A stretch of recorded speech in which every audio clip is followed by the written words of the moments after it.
Surgery પછી આપણે કેટલા ટાઈમ દવાઓ લેવાની છે, શું શું દવાઓ લેવાની છે, આ એક મેજર ક્વેશ્ચન બધા લોકોનો હોતો હોય છે.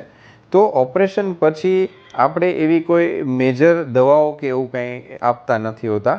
ફક્ત એક વિટામિનની દવા અને એક કેલ્શિયમની દવા, આ બે વસ્તુઓ અમે તમને આપતા હોઈએ છીએ. આ જે પણ વિટામિનની, કેલ્શિયમની દવાઓ છે એ અંદાજિત અમે 2 થી 3 વર્ષ સુધી ચાલુ રખાવતા હોઈએ છીએ. અને આને અમે એક પ્રકારના સપ્લિમેન્ટ તરીકે જ ગણીએ છીએ કે આપણે અત્યારના પણ જ્યારે નોર્મલ ખોરાક લેતા હોઈએ છીએ ત્યારે મોટાભાગના લોકોને અમુક પ્રકારના વિટામિન્સની ડેફિશિયન્સીઝ આવતી હોય છે. તો એટલા માટે જ્યારે આપણે ઓપરેશન કરાવીએ છીએ, આપણા ખોરાકની ક્વોન્ટિટી ઓછી થઈ જતી હોય છે. એટલા માટે અમે એક વિટામિન અને કેલ્શિયમની સપ્લિમેન્ટ અમે તમને ચાલુ રખાવતા હોઈએ છીએ. આ સાથે એક protein supplement in the powder form કે એના પ્રોટીનના બિસ્કિટ્સ અમે તમને એડવાઇસ કરતા હોઈએ છીએ, જ્યાં સુધી તમારું વેઇટ લોસ થઈ જાય ત્યાં સુધી, જેનાથી ને તમારું વેઇટ લોસ પણ સારું થશે અને તમને બોડીની અંદર એનર્જી લેવલ્સ પણ રહેશે.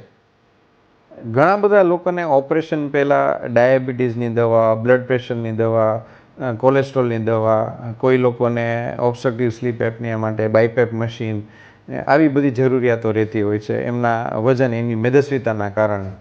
તો જ્યારે પણ આપણે બેરિયાટ્રિક સર્જરી કરતા હોઈએ છીએ તો સર્જરી પછી વજન તો ઘટે જ છે, પણ એની સાથે સાથે બીજા ઘણા બધા ફાયદાઓ થતા હોય છે. જેમ કે મોટાભાગના પેશન્ટ્સને ડાયાબિટીસનો કંટ્રોલ સારો આવી જતો હોય છે.